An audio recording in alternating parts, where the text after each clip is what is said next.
مراد صاحب جو way forward ہے اس کے اوپر کوئی نہیں آ رہا. وے فارورڈ کے اوپر توجہ دینی چاہیے کہ ہم نے اس سے نکلنا کیسے ہے. یہ تو بحث ہم نے کر لی کہ کون کیا خرابی کا ذمہ دار ہے, حل کیسے نکلے گا؟ دیکھیں میں بتاؤں ندیم صاحب کہ حل جو ہے وہ الیکشنز ہے, اس کے علاوہ کوئی نہیں ہے. دیکھیں اگر احتجاجوں سے اور ان چیزوں سے اور لڑائیوں سے اور گالی گلوچ سے یہ مسئلے حل ہونے ہوتے تو میرے خیال سے ہم سے زیادہ کسی نے یہ نہیں کیا. پچھلے 15 سال ہم نے 15 سال میں سے میں 3 سال منسٹر رہا ہوں, 12 سال میں نے سڑکوں پہ گزارے.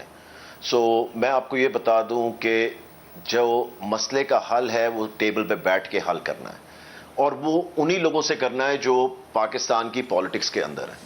اس وقت بھی تو کہا جا رہا ہے نا جی کہ میز پہ بیٹھیں, تو میز پہ بیٹھ کے مسئلے سالو ہونے ہیں. اب لوگ ہم باہر سے تو نہیں لے کر آ سکتے کہ ہم لوگ امریکہ سے لوگ لے کر آئیں, افغانستان سے, چائنا سے لوگ لے کر آئیں مذاکرات کرنے کے لیے.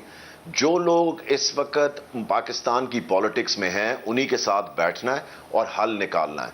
اور اگر سب بیٹھ کے دوسری طرف دیکھتے رہیں گے جی کوئی اور حل نکالے, تو کوئی حل نکالنے کے لیے نہیں, خود سب نے آپس میں بیٹھ کے حل نکالنا ہے. اور حل جو ہے وہ الیکشنز ہیں, تاکہ ایک پراپر گورنمنٹ آئے جس کو مینڈیٹ ملے 5 سال کا. اور وہ جو حالات ہیں اس وقت پاکستان کے, وہ مجھے بتانے کی ضرورت نہیں, وہ آپ کو میرے سے زیادہ پتہ ہے. جو عام آدمی ہے اس کا سوچیں, اس کے جو حالات ہیں, گوشت یا مرغی چھوڑیں, وہ دال لینے کے لیے بھی اس کے پاس پیسے نہیں ہیں اس وقت. اس لیے ہمیں الیکشنز کی طرف جانا پڑے گا. الیکشن حل ہے تاکہ جس کو بھی مینڈیٹ ملنا ہے وہ 5 سال کا مینڈیٹ ملے, تاکہ جو بھی فیصلے کرنے ہیں وہ بیٹھ کے فیصلے کریں, اس ملک کے لیے کریں اور عام آدمی کے لیے کریں.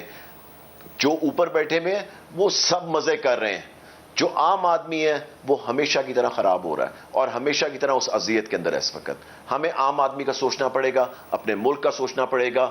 ایک ہی رستہ ہے, فریش مینڈیٹ لے کر آئیں جنہوں نے بھی آنا ہے, اور الیکشنز کروا کے آگے چلایا جائے اس ملک کو.